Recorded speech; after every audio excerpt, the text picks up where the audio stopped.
La condamnation d'une psychiatre à Marseille après le meurtre commis par un de ses patients fait réagir jusque dans notre région.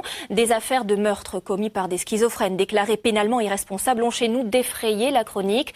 Amélie Poisson et Marc Ratura ont rencontré un psychiatre et aussi des familles de victimes satisfaites de cette condamnation, mais toujours sous le choc. La psychiatre Danielle Canarelli a fait appel du jugement rendu hier par le tribunal correctionnel de Marseille, mais la porte est ouverte.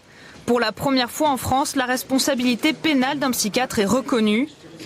Cette décision, Stéphanie l'attendait. Moi je suis contente parce que ça va faire avancer le combat.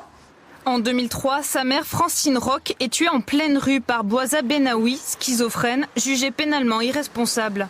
Stéphanie ne pardonne toujours pas le laxisme des psychiatres qui ont suivi le meurtrier. Dans le dossier, pour ma mère, c'est évident qu'ils auraient pu, s'ils l'avaient suivi, éviter ce meurtre. Et c'était une bombe à retardement, ils l'ont lâché, mais ils n'ont rien fait pour l'éteindre. Donc c'était, pour moi, ils sont responsables, quoi.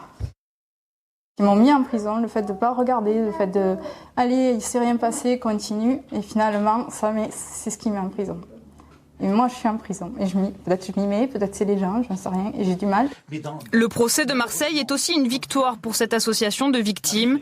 Depuis 14 ans, elle se bat pour réformer la responsabilité pénale. Nous, ce que l'on demande, c'est que dans l'ouverture de la procédure, on analyse toutes les responsabilités.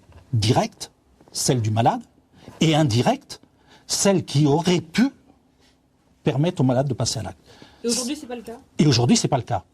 Les psychiatres sont vent debout. Maurice Pagès exerce à Toulouse. La condamnation de sa consoeur lui semble anormale.